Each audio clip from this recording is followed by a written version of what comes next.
যারা circular related ভিডিওটি দেখার জন্য ক্লিক করেছেন, ভিডিওটিতে একটি লাইক দিয়ে কন্টিনিউ করা অনুরোধ জানাচ্ছি। আসসালামু আলাইকুম বন্ধুরা, বরাবর মতো আবারও সম্পূর্ণ নতুন একটি নিয়োগ বিজ্ঞপ্তি নিয়ে আপনাদের মাঝে হাজির হচ্ছি। বন্ধুরা, অবশেষে জেলা দায়রা জজ আদালতে বিশাল একটি নিয়োগ বিজ্ঞপ্তি প্রকাশ করা হয়েছে। এখানে আপনারা বাংলাদেশের সকল জেলা থেকে সর্বনিম্ন অষ্টম শ্রেণী পাশ করলে ছেলে এবং মেয়ে উভয় প্রার্থী আবেদন করতে পারবেন।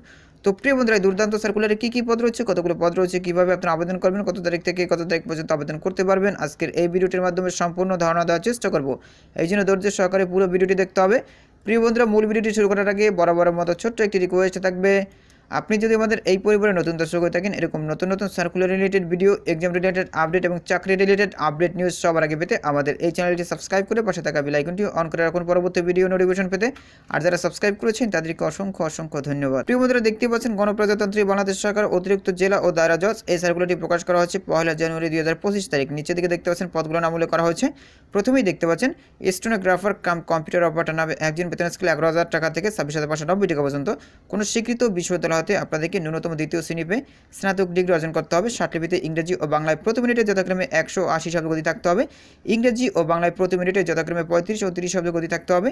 এর সাথে সাথে দেখতে পাচ্ছেন সরকার অনুমোদিত প্রতিষ্ঠান হতে সার্টিফিকেট এবং কম্পিউটার কোর্সে সনদপ্রাপ্ত থাকতে হবে। প্রিয় বন্ধুরা, এরপর দেখতে পাচ্ছেন 60 মুদ্রাক্ষরিক কাম কম্পিউটার মুদ্রাক্ষরিক নামে 7 জন, বেতন স্কেল 10,200 টাকা থেকে 24,480 টাকা পর্যন্ত। যে কোনো স্বীকৃত বিশ্ববিদ্যালয় থেকে আপনাদেরকে স্নাতক বা সমমানের ডিগ্রি অর্জন করতে হবে। এর সাথে সাথে কম্পিউটার ভালো দক্ষতা থাকতে হবে। এরপর প্রিয় বন্ধুরা, দেখতেই পাচ্ছেন অফিস সহকারী কাম কম্পিউটার মুদ্রাক্ষরিক নামে 9 জন, বেতন স্কেল 9,300 টাকা থেকে 22,490 টাকা পর্যন্ত। এক্ষেত্রে আপনাদেরকে যে কোনো স্বীকৃত বোর্ড থেকে এইচএসসি বা সমমানে পাস করতে হবে। ইংরেজি ও বাংলায় প্রতি মিনিটে যথাক্রমে 25 ও 20 শব্দ গতি থাকতে হবে।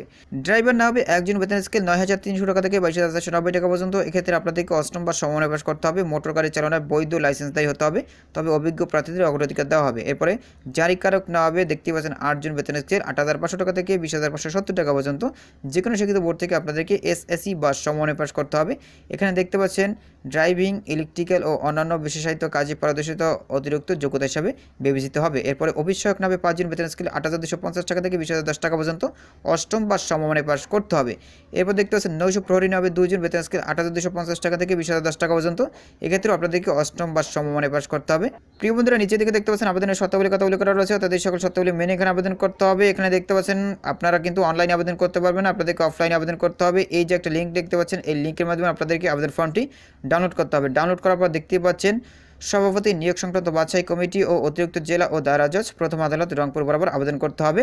আর এখানে দেখতে পাচ্ছেন আবেদনপত্র আগামী 30/1/2025 তারিখ অফিস চলাকালীন সময়ের মধ্যে বিকাল 5 ঘটিকার মধ্যে ডাকযোগে অথবা সরাসরি অতিরিক্ত জেলা ও দায়রা জজ প্রথম আদালত রংপুর শাখায় পৌঁছাতে হবে। উক্ত তারিখের পর কোনো আবেদনপত্র তারা গ্রহণ করবে না। এছাড়াও দেখতে পাচ্ছেন পরীক্ষার ফি বাবদ হিসাব কোড নং এত ক্রমিকের পদের জন্য জমাকৃত 100 টাকা অফারের এবং 5 থেকে 7 নং ক্রমিক পদের জন্য আপনাদেরকে 50 টাকা ট্রেজারি চালানের মাধ্যমে জমা দিয়ে চালানের মূল কপি আবেদনপত্রের সাথে সংযুক্ত করতে হবে। তো প্রিয় বন্ধুরা, এখানে আরও একটি গুরুত্বপূর্ণ বিষয় উল্লেখ করা হয়েছে। দেখতেই পাচ্ছেন এখানে 4 থেকে 7 নং ক্রমিক পদের জন্য শুধুমাত্র রংপুর জেলার স্থায়ী বাসিন্দারা আবেদন করতে পারবেন। এখানে কিন্তু অন্য সকল জেলার প্রার্থীরা আবেদন করতে পারবেন না। আর এখানে দেখতে পাচ্ছেন 1 থেকে 3 নং পদের জন্য বাংলাদেশের সকল জেলার প্রার্থীরা আবেদন করতে পারবেন। তো প্রিয় বন্ধুরা, এই ছিল মূলত আজকের সার্কুলার। পরবর্তীতে নতুন কোনো সার্কুলার নিয়ে আপনাদের মাঝে হাজির হবো। সবাই ভালো থাকবেন, সুস্থ থাকবেন। আল্লাহ হাফেজ।